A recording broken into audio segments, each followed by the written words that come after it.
Kieran McKenna's Ipswich are a progressive, attacking team that is a lot of fun to watch.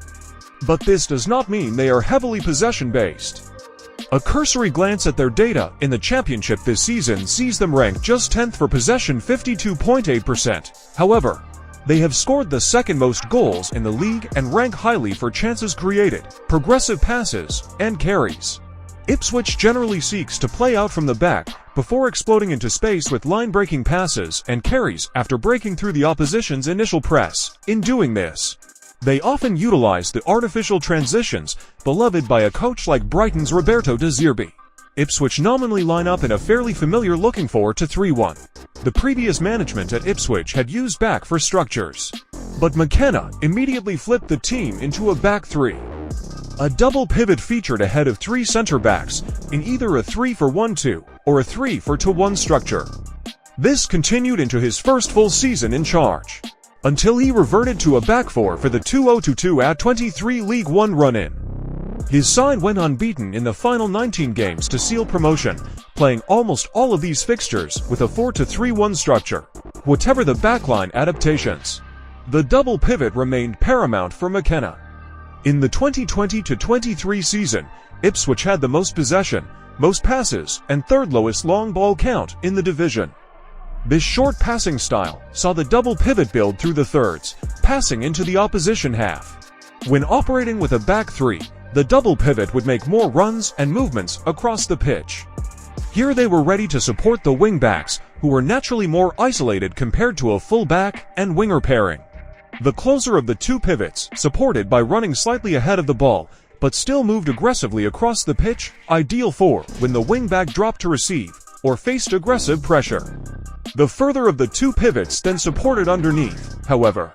If the wing-back was high much earlier, seen more on Ipswich's right side due to Westburn's attacking qualities, then the closer pivot dropped down, almost alongside the three center-backs. The further pivot again made opposite movements, but this time would move forward slightly above. There, they would act as an extra link to work the ball into the two number 10s, supporting the single central forward. The 4-2-3-1 shape seen towards the end of their League One promotion-winning season, and subsequently in the Championship, has maintained a double pivot during the build phase. The backline is spread wider across the pitch, given the extra player, while the double pivot provides fewer sideways movements. Instead they hold, rotate, or drop towards the ball, remaining narrow as a pair.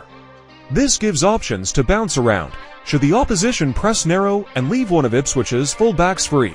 The dropping movement from McKenna's pivots, similar to those seen at Brighton under Roberto De Zerbi, also helps draw and drag opponents forward, centrally.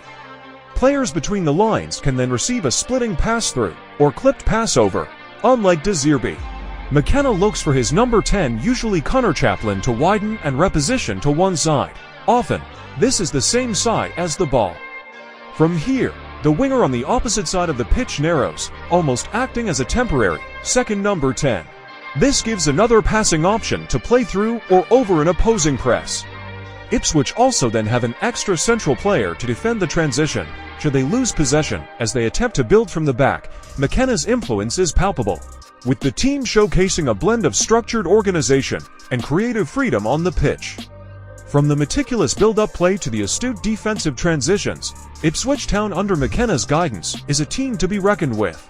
The emphasis on player development and tactical versatility shines through in Ipswich's performances, reflecting McKenna's commitment to nurturing a cohesive and adaptable squad. When the next season starts, fans can anticipate further refinements and strategic innovations as McKenna continues to imprint his vision on the team. Ultimately, this analysis offers a glimpse into the tactical intricacies that define Ipswich Town under Kieran McKenna's leadership, signaling a promising future for the club as they navigate the challenges of the season ahead.